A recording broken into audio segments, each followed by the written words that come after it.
السلام عليكم ورحمة الله وبركاته. ازيكم يا حبايبي؟ عاملين ايه؟ صلوا على النبي يا جماعة. واحدة بعتة بتقول ان كانوا معزومين عند حمد، اسبوع العيد الكبير يعني.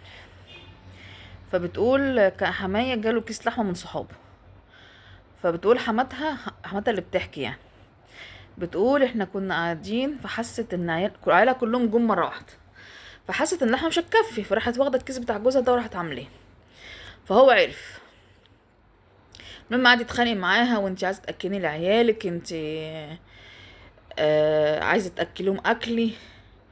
انت مش كويسه، انت فيكي، انت مكفيكي. وقعد ايه يزعلها. فبتقول له: انت منك لله، انت على طول ظالم عيالي من هم صغيرين، وبص لنفسك بس ومش باصص لهم. حتى اما جينا نتجوز اتجوزت في شقه ابويا، شقه من شقق ابويا يعني. قال لها: ليه؟ طب ما انا ورثي ما خدت شقتين في البيت اللي قدامنا عشان هما كانوا جيران اصلا، اديت واحده لابني الكبير وواحده لابني الصغير. قلت: لا بس انت طول عمرك اناني وبتفضل نفسك عن عيل، حسب الله ونعم الوكيل فيك. انت بتحاسبيني عليا، طب انت طالق. فبتقول دي كانت الطلقة التالتة.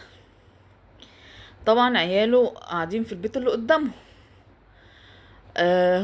هم بولدين وبنتين، بنت متجوزة والبنت التانية بنت لسه قاعدة مع مامتها. طبعا راح الصبيان خدوه. قال: انا هقعد على عند التاني الصغير. فابنه الكبير بيقول له: انا متجوز بقالي 5 سنين، فتعالى اقعد عندي، لكن اخويا الصغير لسه بقالوش سنة ومراته لسه عروسة. لا انا ده فوق بتاعي وتحت بتاعي، انا اقعد في الحتة اللي تعجبني. فبيه: طب خلاص خليه هنا اسبوع وهنا اسبوع. قال له: بقول لك لا، انا اقعد في الحته اللي تريحني. فهي بتقول انا قعد معايا بقى له 4 اشهر من العيد الصغير، من العيد الكبير قصدي، لحد دلوقتي. فاخوه ابنه الكبير عمال يقول له: يا بابا ما ينفعش، انت كده هتخنق مرات اخويا، دي عيله لسه صغيره. قال له: بقول لك ايه، انا حر اقعد في اي حته تعجبني. فبتقول: احنا عندي نظام شقتي، اوضه الانتريه في حته، واوضه النوم واوضه الاطفال جنب بعض، فهو قاعد في اوضه الاطفال. فانا بضطر لو داخله الحمام بالليل البس الجلابيه، طبعا انا بقى ده براحتي في اوضتي، البس الجلابيه واروح خارجه. ابني عايز رضعه، البس الجلابيه واروح خارجه. فانا مقيد حريتي. انا مش بقول حاجه وبقول على دماغي وزي والدي وكده، بس بيعمل حاجات تضايقني. يعني هو مش كبير قوي، وطول النهار قاعد على القهوه بيشرب شيشه، وجوزي ما بيعدي عليه بيلاقيه بيجيب اكل وياكله، ما عندوش مشكله ياكل، هو حر. بس ممكن يجيب لي ايه اكل مخصوص ليه هو، يقول لي خدي اعملي، اقول له حاضر. بس يجي ياكل بقى في اوضه الاطفال يبهدلها كلها كانه عيل صغير، الرده في الارض. بس هو ما كانش بيعمل كده عند حماتي، عشان كان بيخمن لها حساب: انت دلوقتي عشان انا كويسه معاك فانت بتتعبني. طبعا انا ما اقدرش اتكلم عشان ايه، ده ابو جوزي والشقه دي بتاعته اللي هو مديها لابنه، وانا بقول زي والدي وايه ومش مهم. فابنه الكبير واكل روحه، مش عاجبه الوضع. فرحت طبعا أنا ما ينفعش اتكلم، راح قال له: ايه طب خلاص، اوضه الانتريه اللي جنب الباب اقفلها وافتح له من على السلم، ويبقى ايه، هو طول النهار بيبقى في الشارع على القهوه، ويجي على النوم بس. ولو عايز حاجه مراتك تعملها له عادي. فبتقول: انا عجبتني الفكره صار، بس انا ما اقدرش اتكلم عشان هم اخوات في قلب بعضهم.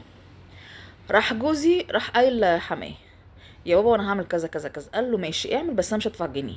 وهو مبسوط اصلا حمايه. فقلت مش مشكله. وحماتي مش عايز ترجع، عماله تحايل عليها ان هي ترجع له، مش راضي. بتقول: انا ما صدقت. هو على طول اناني، طول عمره اناني، بيفكر في نفسه بس، لكن عيالي لا. وهو ظلم عيالي وانا حاسبنت عليه وحاسبن عليه لحد يوم الدين، انا مش مسامحاه. فبتقول كده: حرام عليا او انا غلطانه، بس انا والله ما اشتكيت. ده هو بس اخوه الكبير، انا صعبانه عليه وانا ما اتكلمتش، حتى لما كان بيضايقني في البيت انا ما كنتش بتكلم. فكده صح ولا غلط؟ لا انت ما عملتيش حاجه. يعني هو كده انتوا وصلتوا لحل وسط. الاوضه اللي عند الانتريه، اوضه الانتريه دي اللي من عند الباب، هتفتحيها له وهو يبقى حر من بره لجوه، يبقى مش شارع. ما انت تبقي قاعده براحتك انت وابنك في الشقه، نمتي قلعتي لبستي عملتي، انت حر، مش غلطانه. وفي نفس الوقت انت ما رمتهوش، وبتقولي بيجيب لك اكل وبيجيب لك حاجات وبيقول لك اعملها لي وبتعملها له. لا انت مش غلطانه وايه وعياله كده بيتقوا الله فيه. وهو الله يهديهم، هو وحماتك بيتدلعوا في السن ده ويتطلقوا. يا ستي يومين معلش شويه كده برضه هتلاقيهم هيرجعوا لبعض، مصيرهم هيرجعوا لبعض. يلا سلام عليكم. انتوا قلنا ايه رايكم في الكومنتات.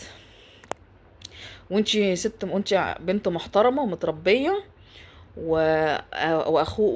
جوزك واخوه برين بابوهم، ويا ريت يا رب كلهم الشباب والبنات يبقوا زي كده، يتقوا الله في حماهم وحمواتهم عشان مصيرهم هيبقوا زيهم. فدي يعتبر رساله للبنات والصبيان، اتقوا الله في حماتك وحماك وهي نفس النظام، عشان هتلاقوه في الاخر. ومن يتقي الله يجعل له مخرجا. يلا سلام عليكم، وفي فيديو جديد، ولايكات بقى وشيروا الفيديو، وسلام عليكم في فيديو جديد. صلوا على النبي يا جماعة، سلام عليكم.